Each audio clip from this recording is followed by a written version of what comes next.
Dobar dan. Koristimo današnju priliku sa pčelinjaka da vam kažemo par reči o pčelinjem ubodu, odnosno pčelinjem otrovu. Dakle, pčele su vrlo važni i vredni insekti, kao što svi već znamo, ali koliko je lepo baviti se pčelarstvom, toliko može da bude i bolno. Dakle, pčelinji ubod je nešto čega se većina ljudi plaši i od čega zazire i zbog čega izbegava kontakt sa ovim tako vrednim i lepim i dobrim insektima. Nebrojeno je objava na društvenim mrežama o dobrobiti pčele, o tome kako trebamo sačuvati pčelu, na taj način ćemo sačuvati planetu, dakle to već svi znamo. Ali eto da kažemo iz mog ugla lekara i apiterapeuta, da kažemo nekoliko reči o pčelinjem ubodu. Dakle, pčela ubodom izlučuje pčelinji otrov. Glavni sastojak pčelinjeg otrova je melitin, koji je u većem postotku glavni sastojak tog pčelinjeg otrova. Ona svojim ubodom istiskuje 0,1 do 0,3 miligrama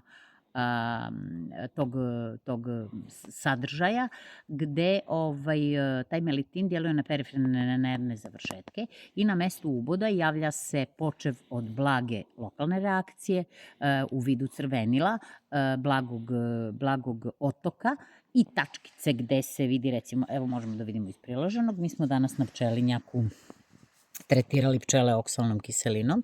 To je lek protiv varoje i obično se s kraja novembra i s početka decembra tretiraju pčele oksalnom kiselinom. I eto, imala sam prilike da me ubode nekoliko pčela. Dakle, ovo je sad reakcija koja već polako prolazi. Znači,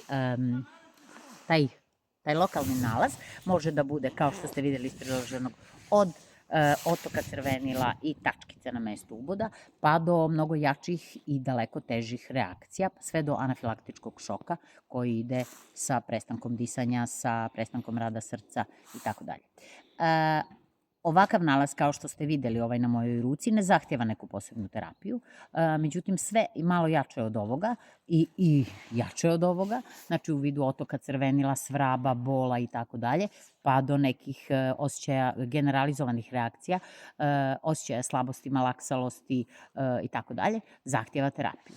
Dakle, da bi svako ko zna, koji ima podatak o alergijskoj reakciji, dakle, izvučemo keca iz rukava, to je recimo presing. Presing je antihistaminik, to je lek koji je dostupan svima, koji može da se da odmah nakon uboda. Ko osjeti bilo kakve od ovih reakcija o kojima sam pričala, može da popije jednu tabletu presinga. Paralela ovom presingu jesu recimo Xizalerius, klaritine, klarinaze, to su sve antihistaminici. Zatim može i Dexazon, koji je kortikosteroid, koji se isto tako daje u ovim reakcijama uboda insekata. Ja sad trenutno pričam o ubodu pčele, ali ovo se isto odnosi i na ubod ose i na ubod stršljena i tako dalje.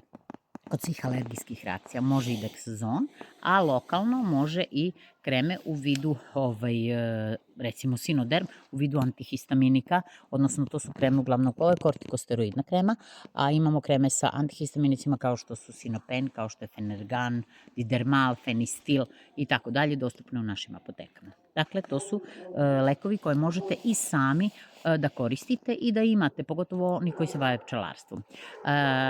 Kod sistemskih ili teških reakcija alergijskih, kao što je recimo reakcija na ubod pčele, koja ide sa opštom slabošću, malaksalošću, gubitkom svesti, pa do srčanog zastoja, tu se daje adrenalin. Adrenalin je lek koji je veoma, kako bi rekla, invazivan lek. On ne može, ili u prevodu agresivan lek, koji se ne daje u kućnim uslovima i koji se ne daje, koji ne daju laici, dakle mora da bude obučeno medicinsko osoblje za davanje adrenalina. Ja ga naravno na pčelinjaku imam, jer mogu da očekujem isto tako pojačane alergijske reakcije, ali uglavnom se daje u službama hitnih medicinskih pomoći, ali do dolaska hitne medicinske pomoći ili do poziva hitne medicinske pomoći sasvim je dovoljno i ovo o čemu sam pričala.